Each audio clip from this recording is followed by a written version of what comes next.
I'm Evan Inada, Charcuterie Director for Columbus Craft Meats, and I've been sharing my love of salumi with the world for over 15 years. I'm dedicated to making charcuterie fun for everyone. I'm going to meet Ariel Pastore-Sebring, a local foodie and my co-host for this episode, as we go and search for the perfect bite. Portland residents love the food scene here and help make it what it is. As Ariel says, people take the time to invest in it and share it with the community because they're so passionate about great food. There are so many trails in here. I brought my kids out and they were like, the trees have trees growing on it. It's crazy. Yeah, and it's crazy to think that we're in a city right now. We're in Forest Park in Portland, which is 5,000 acres. One of the biggest parks in city limits in the country. It's so awesome that just 15 minutes away, grocery stores right down the street in downtown, you could pick up what you need and then just build a charcuterie board while you're in the middle of a hike. Okay, so I'm curious, why is Columbus here in Portland? When it comes to Portland, their appreciation here for just the artisan craft and Portland residents, they make their passions their life, and that's something really I'm envious of. Yeah. Well, why do you love it? Tell me. So I moved to Portland for this, and then I love the food scene. That's the main reason why I came here. People here take the time to really invest in something and learn about it, care about it, and execute it for all of us to eat. Yeah. Okay, why don't you show me what you brought? I just brought a little bit of goodies. So really we have the Italian dry, we got the aged cheddar, which is kind of that match made in heaven because that rustic umami. Yeah, please give it a try as is. The Italian dry, that was our first one out of San Francisco, really. So that's the actual San Francisco recipe. So you get that little bit of tang at the end. And what the tang is, it matches perfectly with the sourdough bread. So if you're hiking and grab a Italian dry, you get the sourdough bread and you're good to go on that. That is so good. Wow, I love that. Yeah, you know, it's fun. And are there little peppercorns in here? Yeah, a little bit of peppercorns, a little bit of garlic, and that's about it. But you have your Italian dry and your aged cheddar you're going to start off with. So try that together first. Cheers. Cheers. Okay, here we go. And then as you chew that, you're going to get really that robust flavor profile as you chew. And then you're going to pop a peanut butter cup in your mouth while you're chewing it. And what the peanut butter cup is going to do is it's going to amp up that umami, and you're not even going to taste the peanut butter.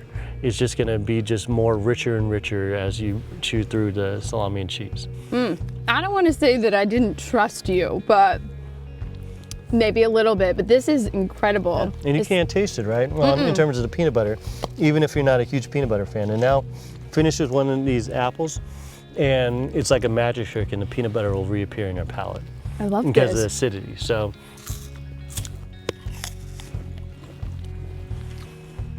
Yeah, it's refreshing. Kind of resets. Resets the mouth. But this is like the first time I really realized how much of an experience food is. Like, you're walking me through this experience. Do this, then kind of marinate on this, think about this, and then you're gonna finish it with this bite, this palate cleanser. Exactly. Okay, so I have a few things to contribute. Yeah, please. I work at Jen's Pastries, very small wholesale bakery. First of all, this is a cake that I made. Wow. It's a chamomile cake with chamomile pastry cream, chamomile Swiss meringue buttercream, and peach jam. But since we're talking about hitting all different notes on your palate, then I'm gonna hit you with a savory real quick. So this is cream cheese chive puff pastry dough, and it makes the most beautiful crackly sound.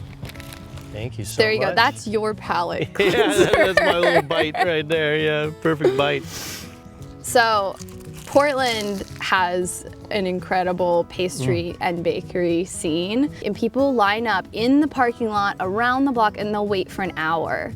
Like, that's a fun Saturday morning to them. People are willing to wait for things. I think that's amazing, really, because the appreciation, like, they're treating food as an experience. And I think that's really what we're always trying to do with charcuterie, really, is create like that experience. And wanting to wait in line for an hour just to try a croissant, that takes a special personality, and I think Portland's always known for being weird. But here it's more built around passion. And I think sometimes it could be mistaken for weird. That's a good point. I think so. Like a lot of eccentric people out here, but you're right. They're just like really passionate. When you love something and you are constantly diving into it and you make it your life, some people are like, that's a weirdo. If all he does is pay attention to salami and think about salami 24 hours a day, it's kind of weird. Maybe you fit in here. So I would fit in pretty well over here. With this salami, for example, how long would it take to produce this? Like, what's the process? So for something like this, especially if you're looking at it in the light and you hold it up to the light, you can see that transparency of that lean hand trimmed pork to lean fat. Yeah. And when you slow age it all the way through, you get that beautiful crimson red color. You're not going to get that color without the time and the passion that's put into the salami. So something like this, easy, 2-3 weeks, just dry aging and perfecting its flavor and just the texture. It continues to get harder and harder as it ages. I did bring one other thing. Okay.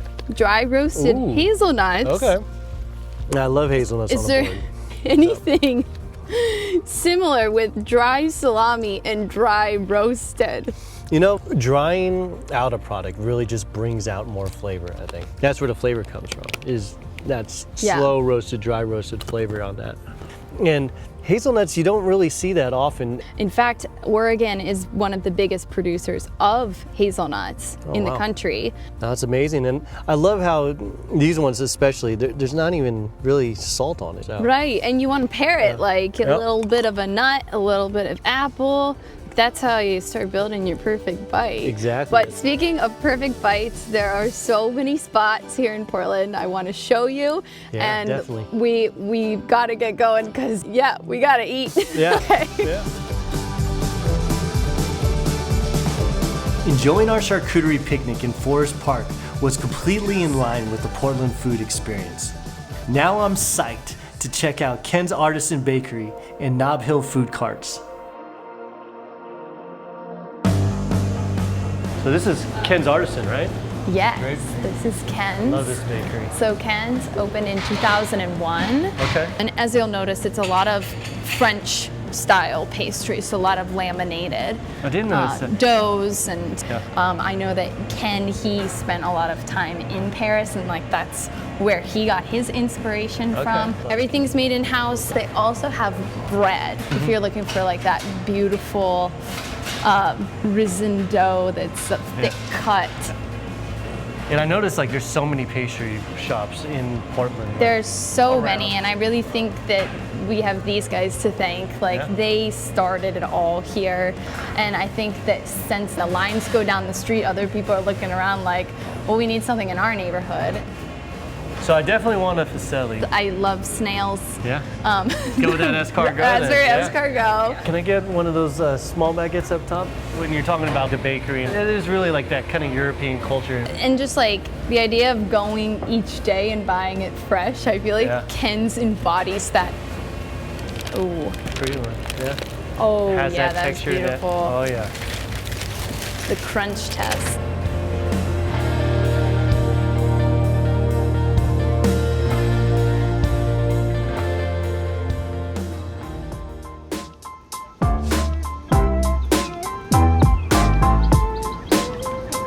This is your favorite pods in terms of the food carts? So I wanted to bring you to this one because it's a little bit smaller and it has kind of everything that I'm craving.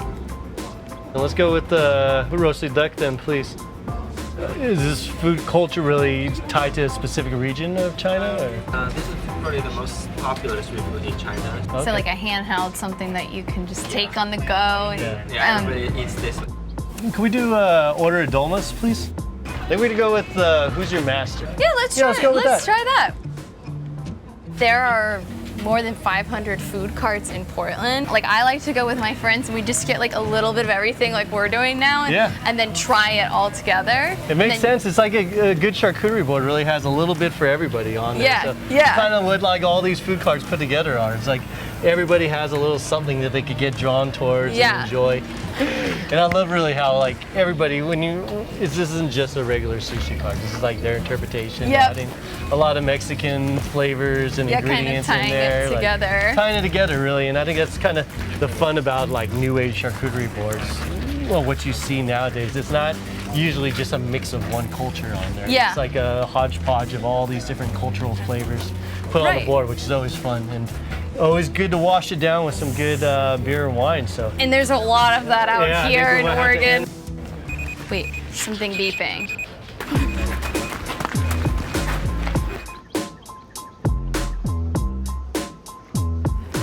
Whoa. Never had so many options in my life. You're about to do some Double work patty. there. Mama's home. Yeah. Green, gold, brown. And I think all the color is always so important when you're building a charcuterie board, especially. Beauty. Wow. Oh, that's a lot of food. We gotta zoom out for this shot even. Ooh. One of the things too, when you think of like dolmas, especially like all the acidity that's involved, it's like there to support and cleanse the palate because we're gonna need some palate cleansers in order to attack all this stuff. Cheers. Cheers. Thank we'll you. get this full feast started. So that's a good beer too. Those Oregon berries are good. And that pickled jalapeno really kind of layer of heat on top. Foods like this, like when you look at how authentic this is in terms of Chinese street food at its finest, the fact that you can find it here in Portland is so much fun and amazing to me.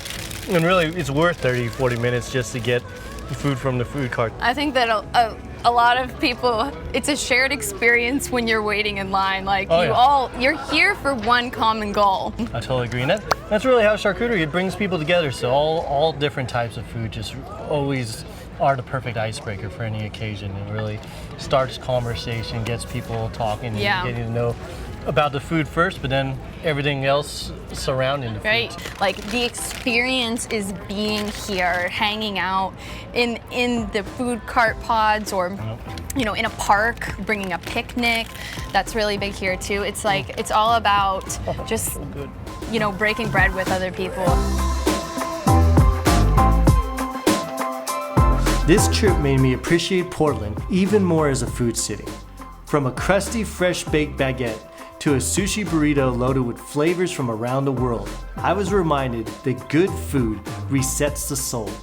Sharing charcuterie brings people together, and breaking bread with people who love food as much as I do gets me excited to search for more perfect bites.